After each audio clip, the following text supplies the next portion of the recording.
you have to be really careful. Market socialists are really tricky because what they're essentially suggesting to you is actually capitalism light or capitalism plus. So you have to be really careful that you don't get stuck arguing against things that you actually believe, because it could be really mindful arguing with a market socialist, because a market socialist. Well, okay, Bastiat, I'm sorry. Hold on. Okay. No, that's okay. Nope. My brain is here now. Okay, I just had to take care of some dumb. Okay. Yeah, I thought it would be brain is centered. Okay. Yeah. Oh shit. Okay. So I think the two huge areas. Okay. So number one is coercion. Yeah. I think we have to talk about this or get around this in a better way, because I think you ended up biting the bullet on things that I think, for argument's sake, I think you felt like you had to, but I think it would have been way better to have a more cohesive definition of what it means to be coercive. Yeah, like at one point he gave at one point he even basically opened the door for what I should have done, which is when he said, "You mean implicit and explicit?" I probably just should have said, "I think that when you use that word, it sounds like you're saying explicit, but we could just agree that, there are different types of, we can use your word coercion, and we can agree that we're coming at it from different angles, and kind of like move past that." Even better than that is what we should acknowledge is that there are lots of different types of coercion. However, not all coercion is bad. That should have been where you took that argument to. And then I think you would have had a lot more success arguing on some grounds where we would say there's some level of justified coercion or whatever. So, like, for instance, I don't know if Vaush would have disagreed with any of this, though, so you'd have to move on to the next phase. So this isn't a win, but it would just get to the next. So, like, Vaush was saying, like, let's say there's a teacher that offered to sleep with you in exchange for grades. Would you say that's coercive? And I mean, like, well, we would say that that's coercive, right? However, if we're going to say that, like, if we're going to say that because you were getting at something correct, where you were saying that, well, aren't you basically saying that everything is coercive? What you needed to do is you needed to get both of you to acknowledge that not all forms of coercion are bad. So going back to the teacher example, you could say, like, okay, sure, like a teacher offering to sleep with you for grades, that's coercion, sure. However, like a teacher telling you that you need to study in order to get good grades, that's kind of coercive too, in a way, right? Like they're demanding that you do an action in exchange for a particular thing. And then Vaush would, I imagine he would concede and say, yeah, sure, that is. And then both of you could come to an agreement and go, okay, well, not all forms of coercion are bad. So what we need to talk about are forms of coercion that are bad, and then forms of coercion that are not bad. And then if you brought the argument to that level, then you would be able to, I think then you'd be able to move the argument forward in a positive manner. Yeah, I think that makes sense. I was fixated on, I think that's the wrong word for it. And I guess if I define it as use of force, then it is. But I mean, that's not really the colloquial. Like, yeah, because then you get stuck in. That's what I mean. But it's not really the way that I think everybody. Yeah, because then we get stuck in weird areas where, because there were one or two examples that he gave you where you couldn't say that it was coercive, but rhetorically it was just really bad because everybody would have seen it as such. And fuck, I wish I could remember the exact examples, but yeah, I think that part of the conversation, like, fucked everything really, really, really hard, because you guys spent like an hour, I think, literally on that part of the conversation. Yeah. So I felt like that was not good, and then the kind of the overall, like, coming in really hot about it was bad. And I felt like that meant that when I did get points in, that I think were pretty solid. Like, it seemed like toward the end, he was saying, like, I couldn't, like, I didn't call him a liberal as a dig. I really couldn't figure out what about his prescriptive program, that he was saying, let's do this, amounts to socialism. Well, and if you're saying, I don't even want to do all these other things. If I can't, if there's no evidence for it, maybe we'll do them someday in the future. Until then, I guess I'm going to do all the same things that any, you liberals want to do. At that point, like, what? I think what was kind of frustrating too was the feeling of like, well, I mean, I know that you have advocated for more, you have to be measures than that. Really careful with that too. You can't try to hold somebody to task for things that they like have said in the past that aren't part of that conversation, because nobody else is going to be able to follow that, and then it's going to look like you're strawmanning somebody, basically. Yeah, and that, I mean, I think I mean, I wrote out the things that I was referencing to I could source them, but I realized in retrospect, it's like, well, like you said, most people don't know anything, about, most people are just seeing the conversation as it's unfolding.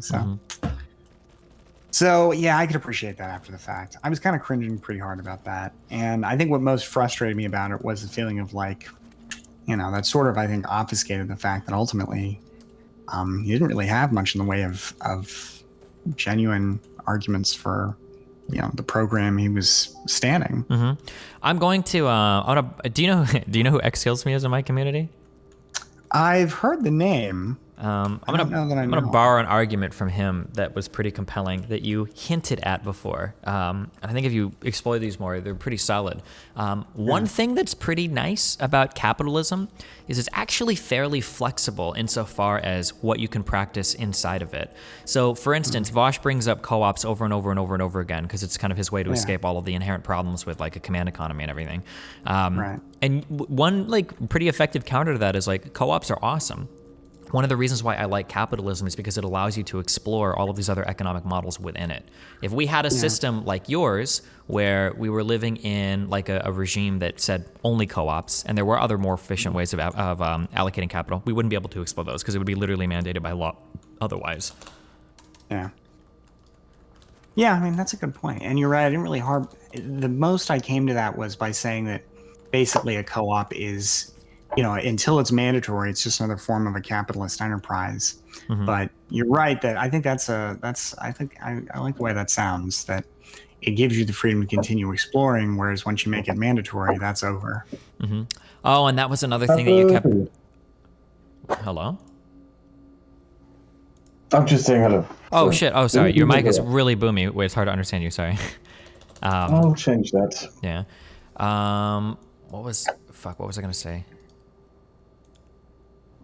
Flexibility to practice within is really nice. And another thing that you could have brought up over and over again was when you have to be careful on some hypotheticals. I think rhetorically, some hypotheticals might not be worth engaging with. But like, if you feel really strongly about a particular belief that you have, and you feel like, and you feel pretty committed to your principal position, and you think it sounds good, don't be scared to follow hypotheticals to their end, So like, so this would be a really hard one because if you fuck this up at all, it's going to sound really bad. But Vaush brought up the coconut dick sucking example, right? Right. So with the coconut dick sucking example, what your counter should be is let's say that we do have that on the island where one guy owns the coconuts and he's saying that you should suck his dick in order for the coconuts, right? Right. Like, what the question should be is, what should the other person do to survive, right? And it sucks, but sucking dick for coconuts is probably better than starving to death, right? So you do that, and then if you want to criticize that model, you need to have something better in its place. So maybe you say, okay, well, instead of sucking dick for coconuts, maybe it'd be better to do like labor for coconuts.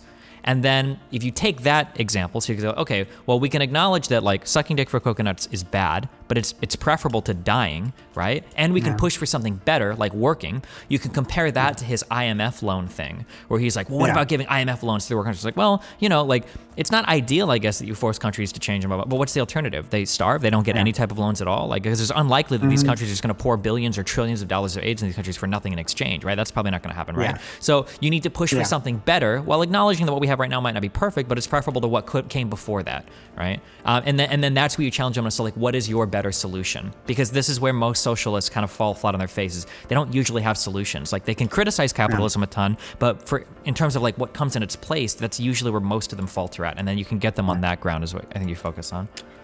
Have you, this is something else I wanted to do before yesterday, but I just didn't have the time to get around to it.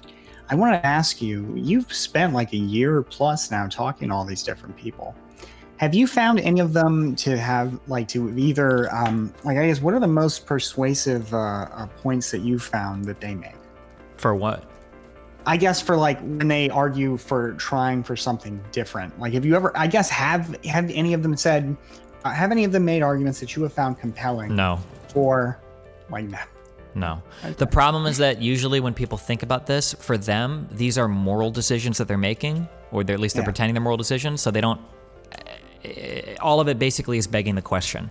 When I say begging the question, what I mean is the conclusion basically comes along with the question. So somebody will ask, like, do you want to continue the evils of capitalism? Well, if it's evil, of course I don't, right? And then that's it. So we need to change. But like oftentimes socialists have a very poor understanding of capitalism. They don't even understand the system they're critiquing. And then oftentimes the things that they're suggesting in place of that, just either there's no empirical evidence for it, they don't work. Like it's just, there's a whole bunch of problems related to that as well. A good point to bring up on cooperatives is that they do work for established economic systems and means of production, but don't necessarily work in bringing forward innovation. Like potentially, yeah. I don't know if that's the case or not. I would have to see like studies on it, but that could be the case. A good example of this is, for example, agriculture. Like there are cooperatives in agriculture that work really damn well, like in Israel, the kibbutz system. But leftists don't tend to bring that up because they don't really like Israel, but it's a functioning cooperative system of economy that works. And the reason why it's working is because you don't really have to innovate much in agriculture. It's a very simplistic industry. If you have a very simplistic, industrial economic mean of production by which you have to do something where you don't necessarily have to innovate much to produce more, it works fine. It works as a cooperative. You have the same, for example, in Mexico, where in the 1940s and 50s, the state nationalized the big plantation farms, the haciendas, and turned them into collective haciendas.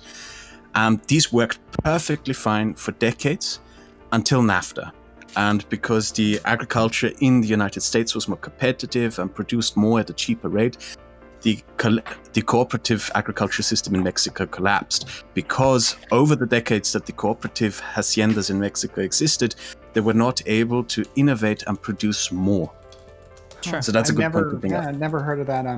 I guess to speak to Destiny's point, when I looked at all the research on cooperatives, I really couldn't see a consensus on them being more or less efficient, higher or lower wages. The only consensus I could see is that they're less likely to fire you, and they're likelier instead to do other things, like maybe reduce your wages temporarily or something like that. That was one. Mm-hmm. And then the other conclusion I could see about them that, again, is supported like multiple times, not just here or there, was that they are once they get started, they are more resilient to economic shocks. Once they get going, getting going is also harder, but once they get going, they seem to be a little more resilient in that sense.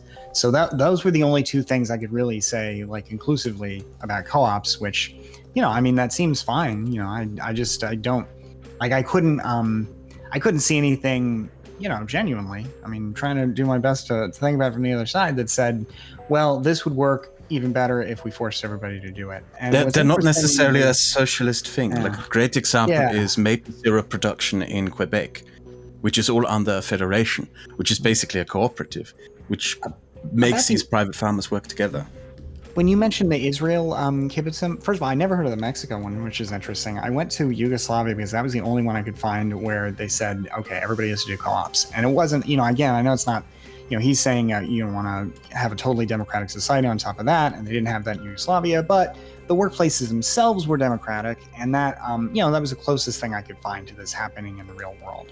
But what's interesting is you mentioned Israel, which I didn't bring up because I didn't know if the co-ops there were mandatory or not. I was under the impression they were all voluntary, but I didn't know about the mandatory ones in Mexico at all, so I'll have to look into that. Well, if you didn't like both these examples, you can also go further back. You can bring up the Native American example, which is a less known one. In Peru, the Inca Indians, or natives I should say, they used to work in co-ops. They had a co-op system for providing food for the basic population, which worked pretty well. There are lots of misconceptions about it, like it's a favorite far-right mythical argument. They always say, when there's communism, people starve because collective agriculture is a recipe for failure. That is not true. It just happens to be that every time when communists do it, it fails. Because agriculture is in itself not a bad concept. It's not difficult. It doesn't take much. If you're a farmer, you know what you're doing. It's not hard for you to grow produce. But what happens in socialist societies, in the Soviet Union, for example, during the 1920s and 1930s, in particular the 1930s actually, is that people who were not farmers, who didn't know how to do agriculture, who read a lot of Marx and other such nonsense, came in and said, "Oh, I know how to do agriculture," and then dictated things to farmers which just, were disastrous. So, Well, I get. Oh, sorry, I didn't mean to cut you off. I'm sorry, you please continue. I cut you off too. Oh, no, I was. That's interesting. I guess the thing that really seems to, the reason that it being mandatory or not seem to make a big difference is that once it's mandatory, then it seems like there are other conclusions to that you have to assume. Like one of the things I tried to get to, and I didn't really, it was all kind of a wash by that point, though, but was if everything's a co-op at that point, like. You have like finance co-ops, like is Goldman Sachs still exist, except it's a co-op? I mean, is that really compatible with a society, a democratized society like this, to have to have one co-op that has financial leverage over all the others, and so it seems like things really change on a fundamental level once you buy into the big benefit. The big lack that a cooperative has is that it's not very innovative. It doesn't really innovate a lot. If you have an established means of working, and you never need to innovate to produce more because a certain amount of income is guaranteed all the time, especially if, the co-op you work for is a big national one that has basically a monopoly on the market. I think I would actually push back against that. I don't know if I agree that a co-op couldn't necessarily be innovative. I think my guess is going to be that it's going to have more to do with the size of with like the market share of your company. Because when I think in capitalist firms, I don't think you find very much innovation when you're hitting these like massive market saturations where these people are sitting at the top and they don't have to compete very much. Whereas I feel like I can imagine a world where you have like 100 different co-ops in a given field where they're kind of spurred on to innovate because they have to compete with the other co-ops. Oh yeah, there are systems that work. Do you remember that meme where this guy was riding on a skateboard and drinking cranberry juice? That was funny. Yeah. Do you remember the company that made the cranberry juice? What was it called again?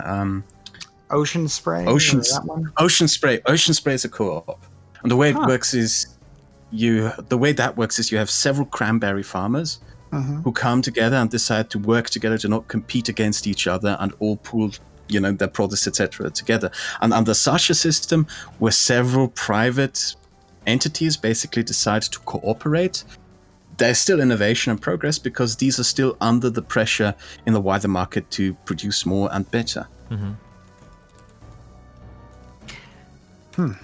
I guess as far as innovation goes, the only arguments I could see again like about that were consistent was, and again, I guess I would acknowledge that, there's really only a few times that this has happened on national scale. So I would, I guess I would agree that the data set is limited, but it seemed like once you said, this is the only form of business you can found anymore, at that point, it like people stopped forming new firms, for example, because, that the incentive to do so was reduced because they all had to be socially owned.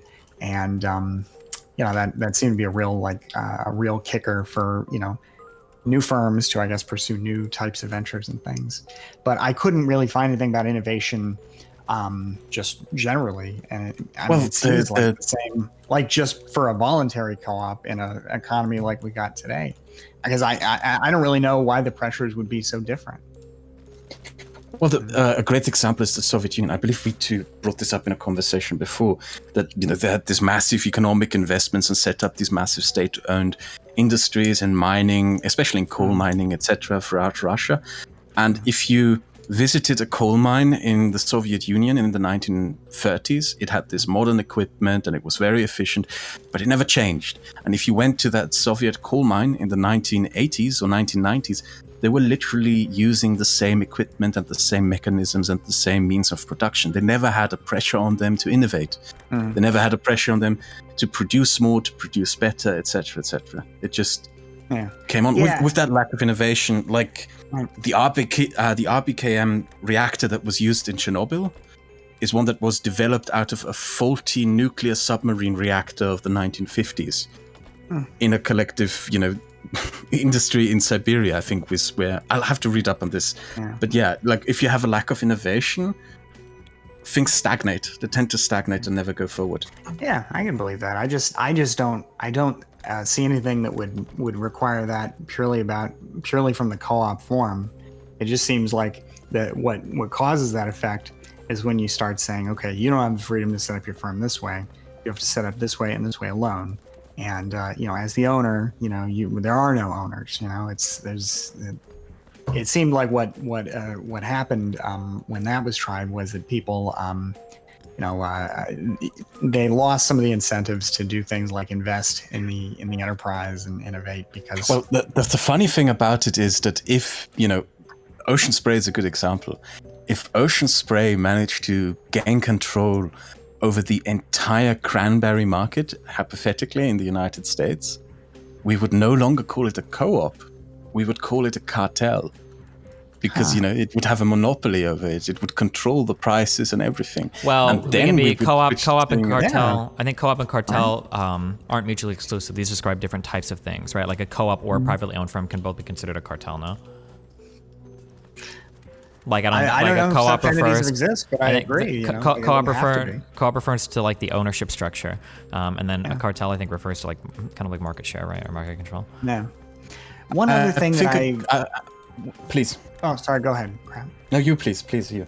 Well, I was going to say one other thing I wish I had focused on was maybe differences between different types of co-ops, and maybe thinking about why exactly is the moral argument that the worker co-op and the workers having a vote at the workplace, why is the moral focus on that? If you're going to say, for example, that the workers should have a vote in their workplace. What about stakeholders too? Because they are beneficial. Because they are beneficial. They are really beneficial. Like the Mexican co-op haciendas of the 1950s, 60s, and 70s were really great for Mexico. They were stable places of income, stable jobs. You went there to work for generations and had a stable income for yourself and your children, etc. They created a sort of Mexican middle class, which almost nothing else in Mexico did because almost everything else in Mexico failed. So that the haciendas, the collective agriculture in Mexico, was a big success in Mexico. And you said that was mandatorily, that was imposed from above? It was, in Mexican history, Mexico, hacienda is a colonial Spanish farm. That's the word for it. Because in Mexico, that system proceeded after independence. You had these enormous landlords, the elites of colonial Spain, who still after Mexican independence continued to control these large plantations, especially in southern Mexico. And in 1911, there was a revolution in Mexico, specifically by small peasants and farmers, campesinos, who rebelled against these large landlords, who often kept them in employment in conditions that you could call slavery.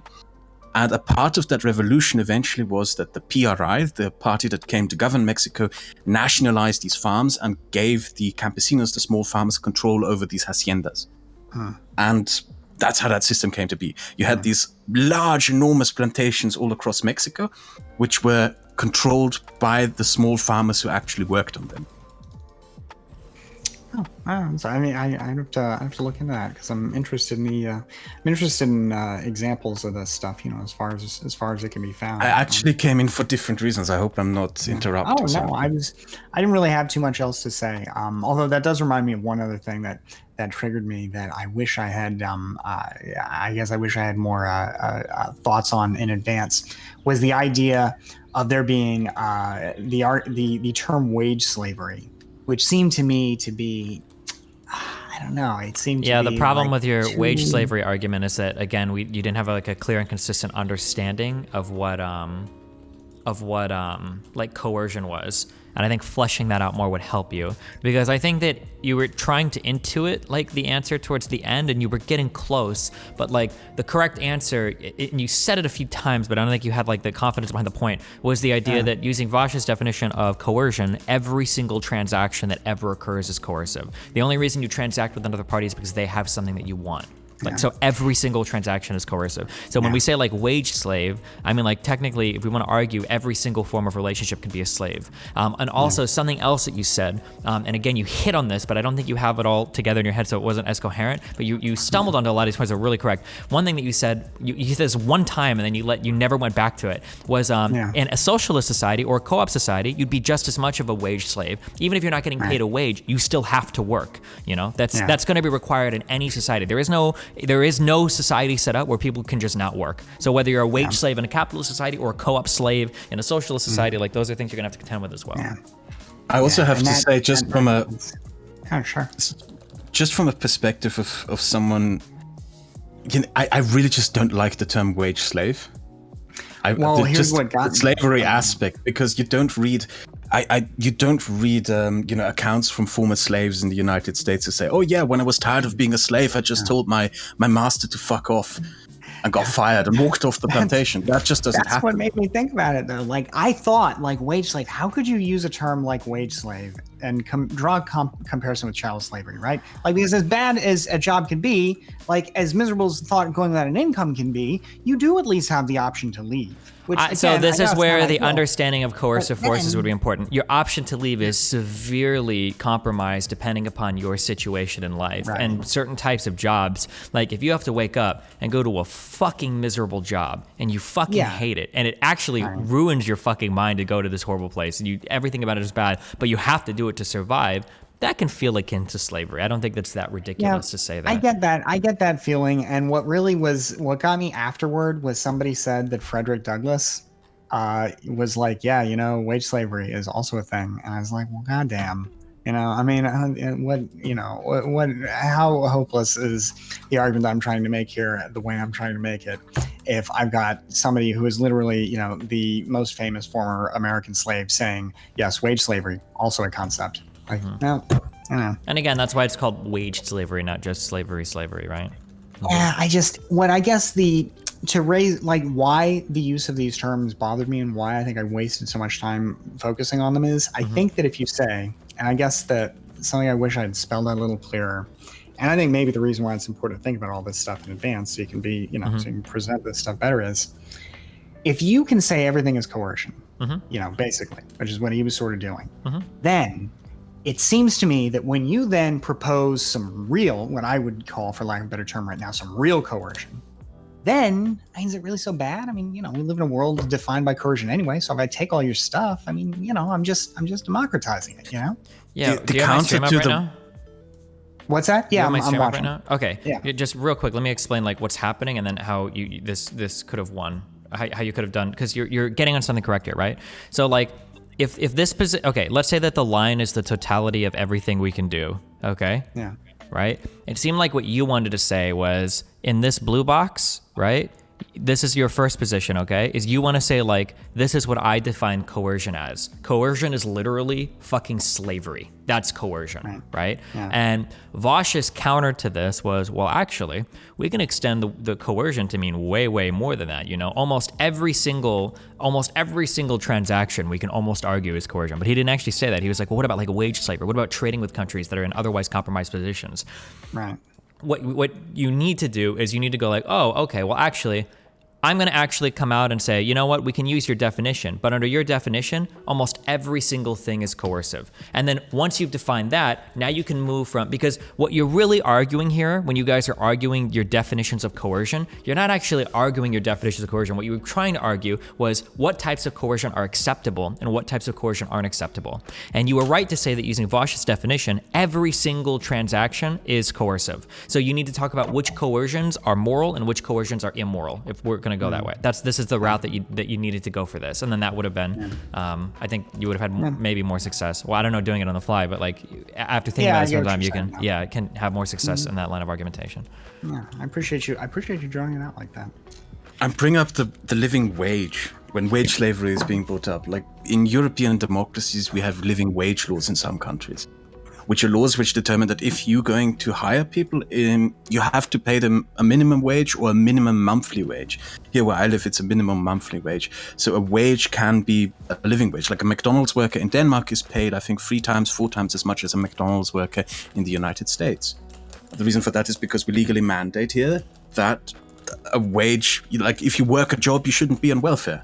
You should earn enough money to live off your wage.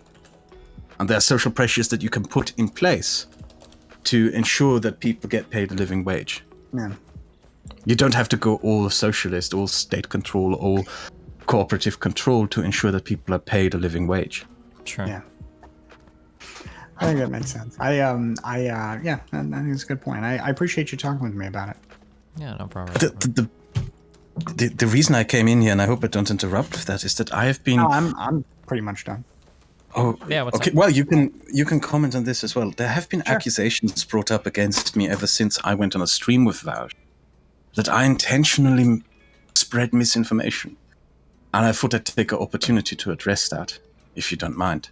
Go for it. I have no idea what misinformation, but knock yourself out. Yeah, well, the examples being brought up are mistakes that I made in some of my videos, more prominently in the one that I made, a 3-part series that I made in Turkey.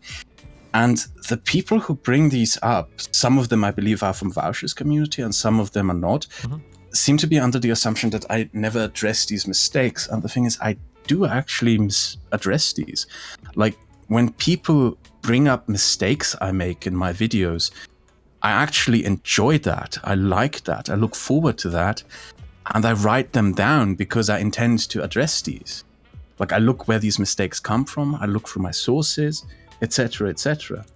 And in the Turkey one in particular, there's an Ataturk quote that apparently didn't come from him. And I could go to my book that I used as a source by Gerhard Schweitzer to page 56 and say, yes, this is where I got that quote from. Also, the same book is where I got the information from that a Turkish prime minister was assassinated, which turned out to be more of an Islamist conspiracy theory. Unfortunately, the author of the book, Gerhard Schweitzer, is a bit more sympathetic to Turkish Islamists, and I didn't realize that when I read the book and I used it as a source. Like, that is not the same thing as intentionally spreading misinformation.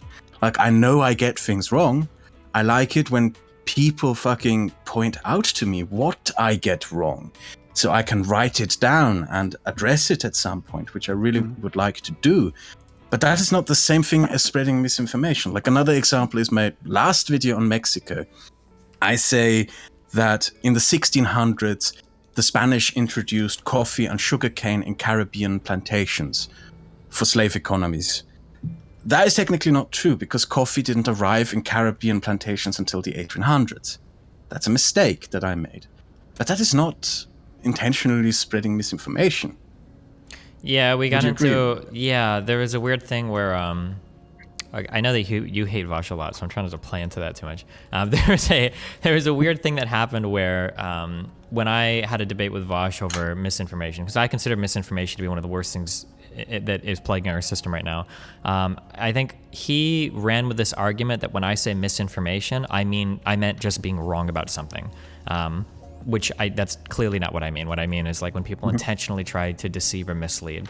So his whole community kind of runs with that definition as well now, that, misinformation just means you got something wrong. And look at all these other people that commit misinformation. So it's like, okay. Yeah. And that's completely nonsense, because, there are people who make honest mistakes. Yeah, of course. Yeah, I wanted to clarify that. And the other thing is, because someone linked me a thread on your Reddit, actually, saying that my opinions were wrong about what I mentioned yesterday about Turkey being, going to be the dominant power in the Middle East. An opinion can per se not be wrong until it's proven wrong by time. Like, this is a prediction I'm making. Yeah, kind of. They can't say the opinion is wrong, but they could attack the fundamental basis for the opinion, right? I don't know what that post was, if they did or not, but yeah. Yeah. If I am proven wrong in time, I will admit to that fully, and I'm very welcoming to any other case being made. Very open, in fact. If someone can make a convincing case that no, that is likely not to happen, then I'm willing to accept that. Yeah, I remember after we talked, I saw some people saying that you and I had spread some misinformation about China, but I mean, I just figure, like if you're gonna talk about this kind of stuff, I guess occasionally you're gonna get something wrong, and it's just, if somebody concludes it's misinformation, it's probably just sort of. I think it is very important. I mean, this is one of the distinguishing factors, I think, between content creators in this sphere is if you're willing to admit that when you got something wrong, you should do it. You should do it. I think that should be the main important separation between those who spread misinformation, who are dishonest hacks, and those who are genuinely interested in the discourse. If you're genuinely interested in the discourse, you have to admit when you got something wrong and also say that you got it wrong. Yeah. Yeah, I think that's a good way to think about it. Like, at least you're trying your best in a situation where you're putting out a lot of information, and I guess invariably you're gonna screw it up sometimes. And I'll just say this, since there are obviously people in your audience who I guess are sympathetic to Vaush and like to engage in this, please do point out mistakes that I've made in my videos. If I used bad sources, etc., etc., if I got something factually wrong, please do. If you can, DM it to me. Because I do actually intend to address every single aspect of that. I think it is important. Yeah. I'm not embarrassed by being proven wrong. That's an internet culture thing, like a blood sport, stupid fucking thing that I think should actually be killed off and die. People seeing it as a personal embarrassment when they get something wrong. No, it should not be a personal embarrassment thing.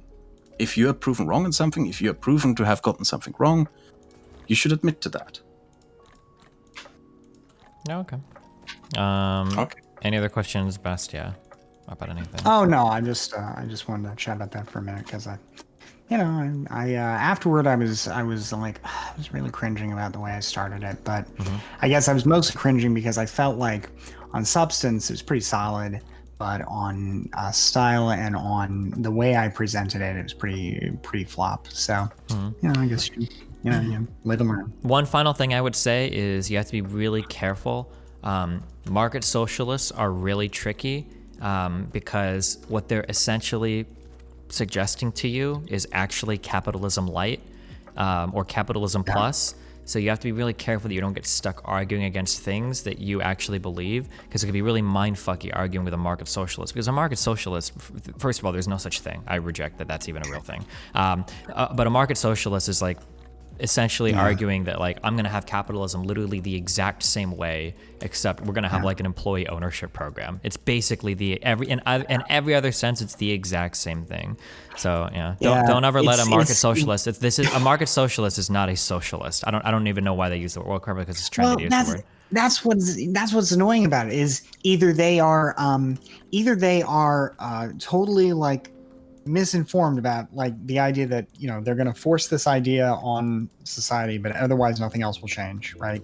Either they think that's possible, and it just seems like the state that would do that again would have to do all kinds of other things to make that possible, right? So you couldn't like the part I mentioned where the state probably has to play a big role in allocating investment capital, for example, like that at that point then you're starting to turn into a society that it's not the Soviet Union or anything, but it has some of the features that started to define that economy, when the state's deciding all the investment. If there's no more, how is there a stock market, for example? Capital markets are huge. Capital markets are very interesting. Having a good understanding of capital markets is a very good attack, because capital markets are one of the things that capitalism does best, is the ability to allow capital to flow through to different businesses. And a really good question to ask, and I've argued with Vaush for this, but this was years ago, so I don't know if he's thought of a better answer. How do you decide which businesses are allowed to take out loans to form cooperatives? Like, that seems to be very difficult. Now, in a capitalist society, this is easy, because it's whatever. If you can raise money from somebody, then you can do it. But in a co-op society, you're not allowed to have capital owners. So that essentially means that whatever businesses exist in your society have to be approved by said society. So if you want to start a restaurant with a few friends, but other people don't support you doing it, you're basically just fucked. You're never allowed to start that business for the entirety of the existence of society. You're fucked. And those are hard questions to answer, I think, from his position. And I don't think he can give a good answer for that kind of stuff. Yeah. That's one of the issues with it. And then I guess the other side of it is, like you said, if somehow that really is all you change, it still seems like it's real hard to say, well, now we have established socialism. But then I guess you're accusing a socialist of like not being a socialist, which I guess is also a strange, what's the point of getting into that? So yeah, but interesting points, and I appreciate the advice, Destiny. Yeah. Well, good luck. Be careful, buddy. I love you. All right, take care. And good talking to you too, Kraut. Yeah. You care. said that you wanted to stream with me at one point, so remind me whenever that's supposed to be. Yeah, sure. Yeah, we can talk with you sometime. Okay. For If you don't have any more, yeah, okay. If you don't have any more questions for me, oh yeah, right on. I'm gonna check out the examples you mentioned for some time. no, I meant Destiny. Or if you didn't have sorry. any. Yeah. All right. No, I think Take care, y'all. Yeah, be careful. Okay. Well, I guess on the Vaush thing, yeah, I do dislike him quite a lot. Like, I think I explained it to you. I see him as a continuation of the style of content that I used to make when I was an anti-SGW creator. Mm-hmm.